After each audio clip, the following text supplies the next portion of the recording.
compartir ahora una conversación que seguramente nos va a identificar a más de alguno de nosotros, porque quizás hemos sentido síntomas de el atrapamiento nervioso. ¿En qué consiste? ¿De qué va? ¿Cómo lo podemos tratar? Además, se lo preguntamos a nuestros queridos quiroprácticos, ya están con nosotros, ¿cierto? César Cuevas y Pablo Alarcón, a quienes les damos la bienvenida una vez más en Matinal Nuestra Casa. ¿Cómo están, chiquillos? Muy bien, gracias. Buen día.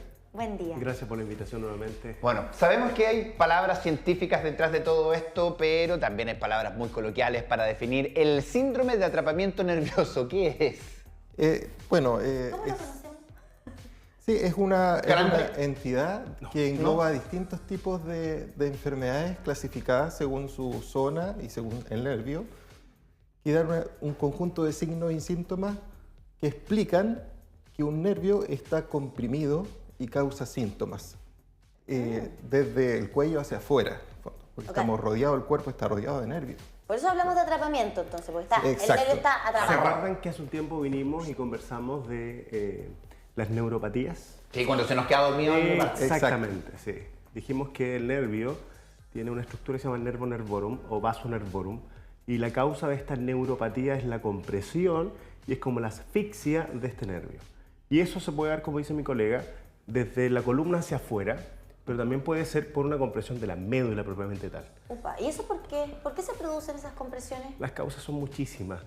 Puede haber una estenosis, ya como un estrangulamiento, producto de una hernia, producto de un desplazamiento vertebral, una fractura, un neuroma, son muchas. ¿Y qué sentimos? Sí. ¿Qué se siente? Bueno, principalmente hay dolor, pérdida de la sensibilidad o adormecimiento, lo que hablamos la vez pasada de hormigueo o la sensación de hormiga, ¿ya? Debilidad muscular, hasta la parálisis completa de un músculo. ¿Ya? Y bueno, ustedes nos han traído una serie de factores de riesgo, ¿cierto?, que podemos enumerar. Está la cirugía, nos imaginamos que alguna cirugía asociada a la... Normalmente los tejidos fibrosos que se generan después de la cirugía. En el fondo la cicatrización, pero interna. Exactamente. Okay. O la falta de movimiento después de la cirugía. También, que altera la mecánica. ¿Y las lesiones igual? También. Las lesiones, sí. Claro, los traumas, en el caso de las mujeres, el embarazo. Sí. Cambios hormonales. Y por el hecho, por los temas hormonales, obviamente, que estuvimos hablando. O sea, por el solo hecho de ser mujer. Por el hecho de ser mujer, está, por ejemplo, el túnel carpiano es mucho más frecuente en mujeres. Por el cambio hormonal. Ay, qué locura. Ya, el embarazo también, me imagino, por los cambios físicos, ahí además de los hormonales. El aumento del líquido. La artritis reumatoidea. Aquí tenemos también mucha herencia, igual que de repente empieza a aparecer. Es un factor hereditario, porque es un proceso inflamatorio. Es una disminución de la inmunidad y se genera esta patología que es bien conocida como la artritis reumatoidea. ¿Esto cuando veíamos antes a nuestras abuelitas que se le doblaban los dedos? Se le deforman los deditos, sí. Y Se confunde mucho con la artrosis, pero tiene alguna similitud. ¿Eso un día llega a pasar con todos los adelantos que hay? ¿Todavía se siguen doblando los deditos? Sí, sigue estando. Podemos llegar a eso. Yo tenía a mi abuelita que tenía toda una mano dobladita. El cuidado quiropráctico obviamente puede ayudar al tema de la deformidad, si bien puede detenerla incluso. De hecho, hoy día, considerando lo que tú, Luis, comentas, es más común encontrar pacientes con artritis reumatoidea más jóvenes que antes. Antes se daba en edades más avanzadas, hoy día es más común encontrarlo en personas en grupos etarios mucho más bajos. ¿Y el cobre funciona? Mi abuelito ocupaba unas pulseritas de cobre. Dicen que ayuda mucho a aliviar el dolor. Puede ser un factor. Mira. Pero también hay un componente de placebo dentro de eso. Seguramente. Claro. Sí, pero mientras funcione para algunos, claro. es bienvenido. El hilito rojo también bueno, yo soy el del hilito Desde la rojo. medicina han dicho que no existe una evidencia que diga que efectivamente ayuda. Claro. Eso me parece responsable también mencionarlo. Ahora, en la lámina anterior nos quedaba edema. Eso es un aumento de volumen. Cuando se hinchan. Claro, Exactamente, como inflamación. Hay que entender una cosa, que los nervios pasan por canales que usualmente pasan rodeando un hueso y un ligamento. Entonces, cuando el tejido se llena de líquido, este canal no es flexible. Entonces, empieza a comprimirse el nervio producto del exceso de agua. ¿Y en qué zona puede dar más o es más común que dé? Lamentablemente la mano, el túnel carpiano, sí. Es mucho más común el túnel carpiano que otros síndromes compresivos. También en la columna hay muchos síndromes compresivos, por discopatía, por hernia. ¿Mala posición también? Sí, sin duda. Porque el cuerpo funciona en base a las órdenes del cerebro.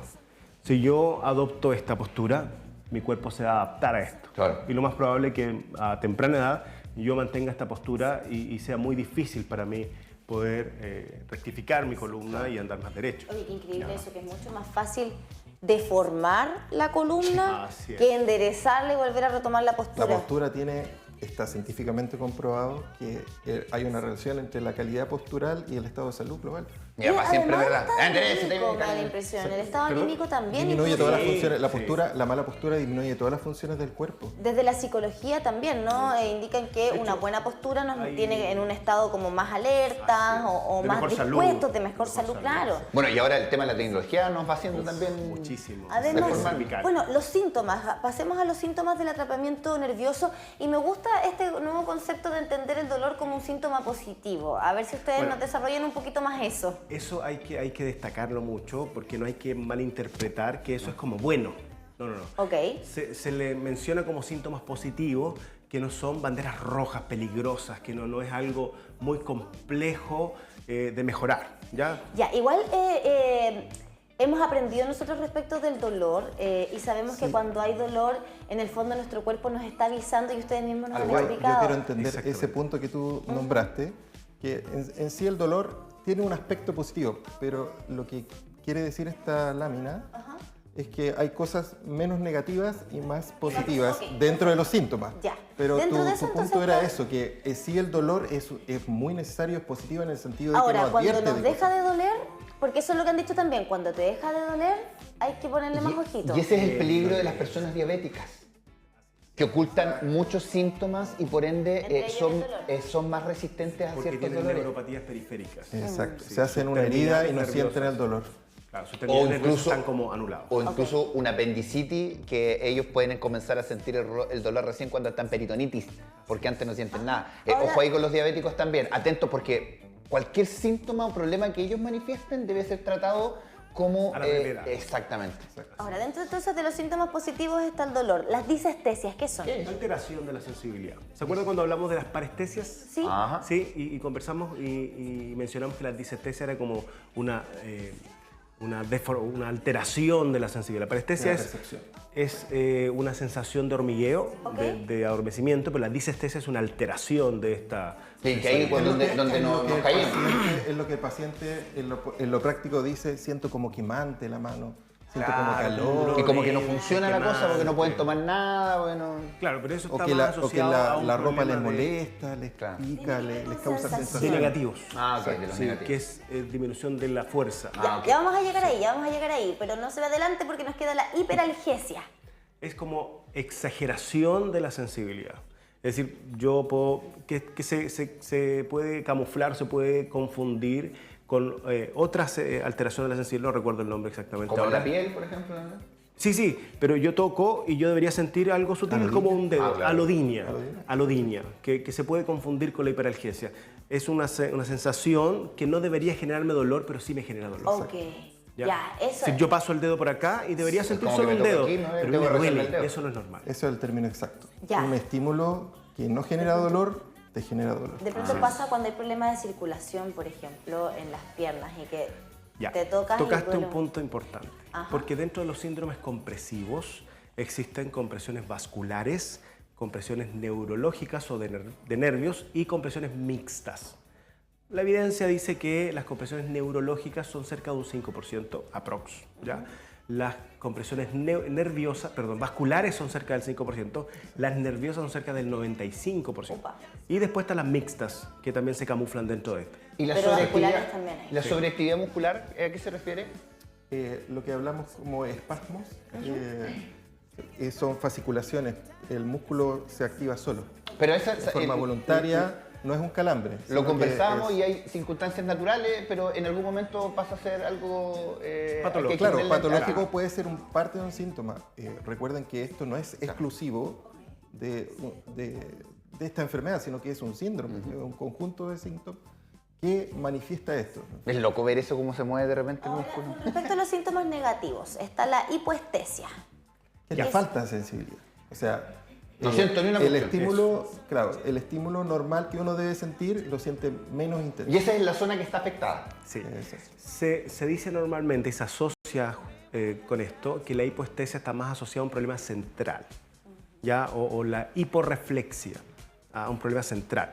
Si lo vemos desde la columna, de la médula hacia afuera, lo más probable es que yo tenga hiperalgesia, hiperreflexia, hiperestesia, pero cuando hablamos de la médula, yo pierdo la sensibilidad y eso es mucho más grave. Claro. Pero pues en el lugar afectado o en todo el cuerpo. No, en el lugar afectado. Solo en el lugar afectado. Sí, solo en el lugar afectado. Es una progresión, o sea, yo siento bien mi piel, después empiezo con hipoestesia, que es cuando el nervio está afectado, y siento menos, y está la analgesia, ¿y eso, que ya no siento nada? Entonces es una progresión. ¿Cuánta progresión en tiempo, digamos? Porque si uno empieza a sentir así, debería ir de inmediato. Es relativo al cuadro. Va a depender, sí, del paciente.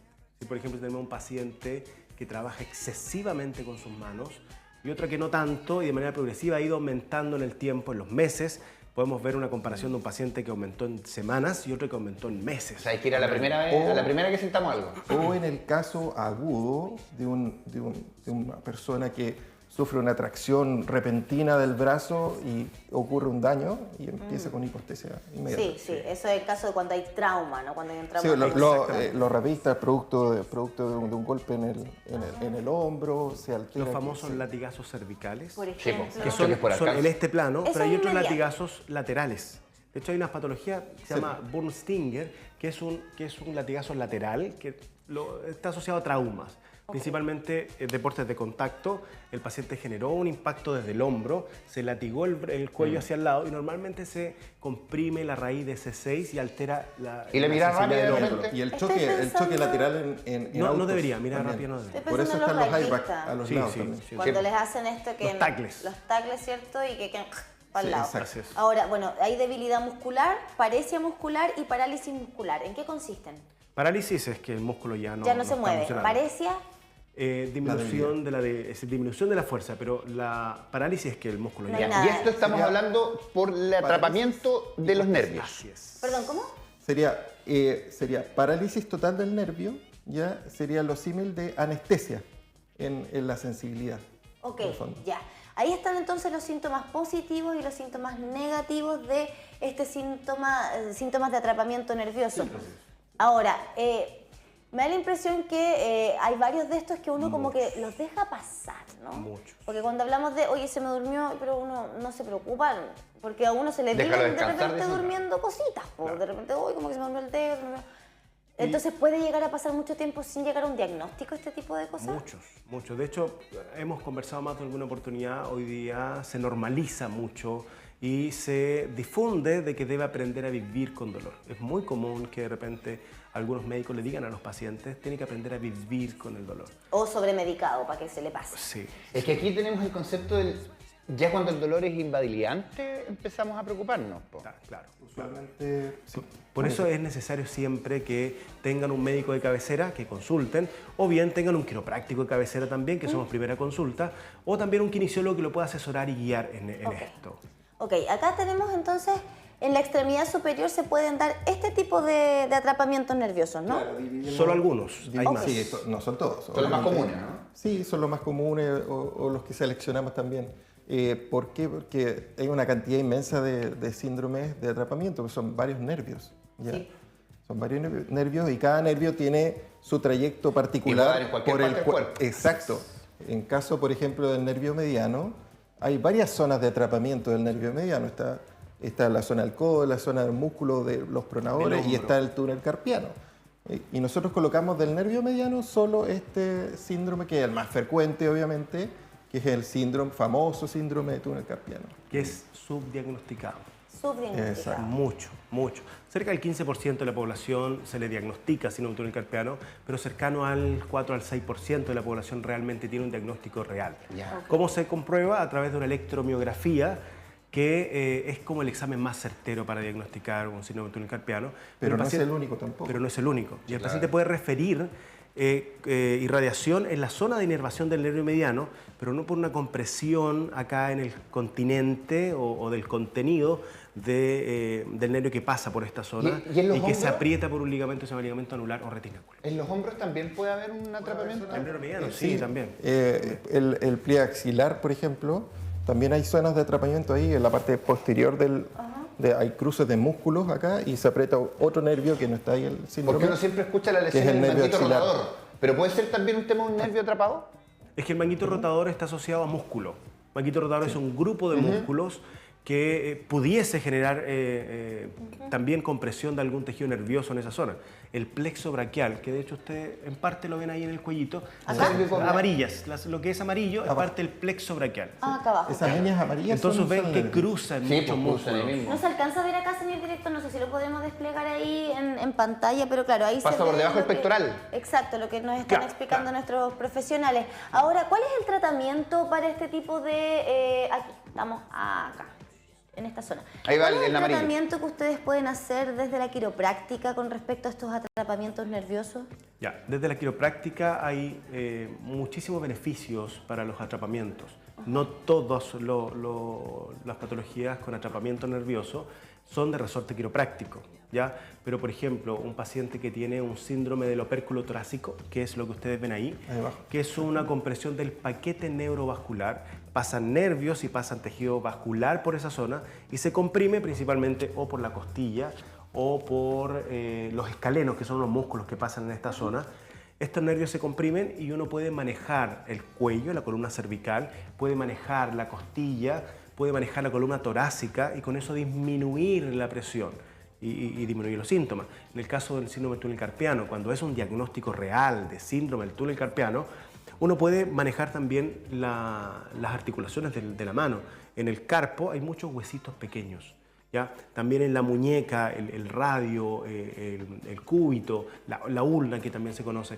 También se puede movilizar porque a veces disminuyen su movilidad y eso altera la mecánica. Y si tengo un paciente que mueve su mano todo el tiempo, ustedes comprenderán que acá no solo pasa el nervio mediano, acá pasan muchos tendones. Sí. Entonces esos tendones también comprimen, cerca de 9 tendones pasan por esa zona y el sobreuso va a inflamar esos tendones y va a haber un problema de contenido, que se le llama, que se comprime, o también un problema de continente, que se llama, que es el retináculo, el nervio anular del carpo, que disminuye su longitud y comprime el tejido que pasa por ahí. Ahora, este tratamiento desde la quiropráctica, Pablo, es...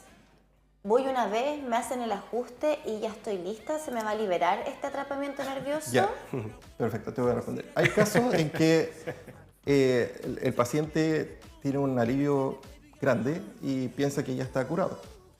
Entonces hay que hacer un análisis completo y ver cuáles son los factores, porque hay un concepto que ya hemos nombrado, que cuando se aprieta un nervio es como una manguera con agua, que uno la aprieta una vez, la va apretando hasta cortar el agua, ¿ok?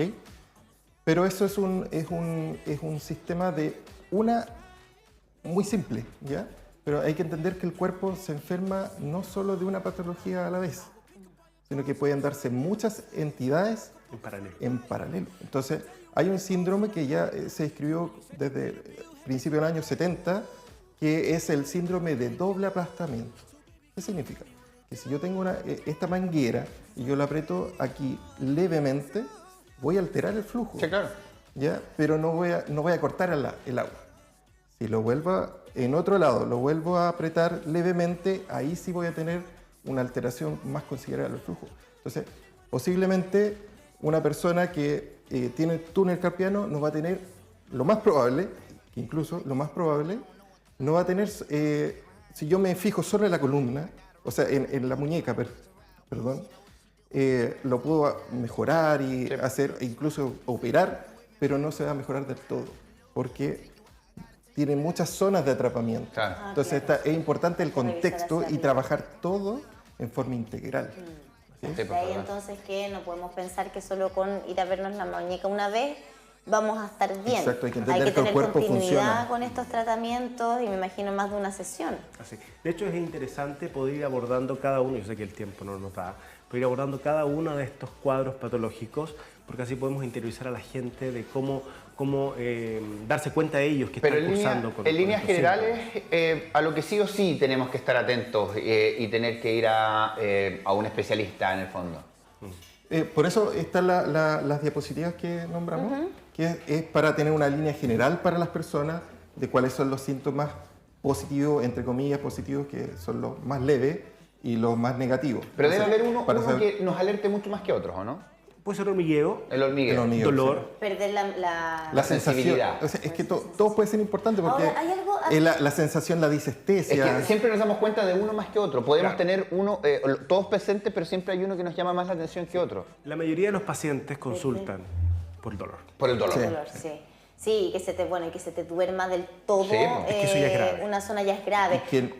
Que no necesariamente es lo más importante. Hay gente que le importa más resolver el dolor que la pérdida de fuerza. Sí. Y yo le explico a los pacientes, no, el dolor no es tan importante, es la pérdida de fuerza es lo que se tiene que... Pero a la hora de hacer conciencia, claro, tenemos que estar atentos a por qué van consultando las personas. Porque eso finalmente va a llevar a las personas a tener que ir y ahí le van a encontrar precisamente y le van a hacer el diagnóstico. Y hoy día estamos frente a la sensación del dolor que las personas acuden, y eso es transversal en todos los especialistas. De hecho, hay algunos pacientes que refieren no tener dolor, pero se les cansa muy rápido la articulación o la mano. Hacen su actividad y sienten que ya no tienen la misma capacidad de durar en su trabajo. Antes yo estaba, no sé, 8 horas trabajando sin problema.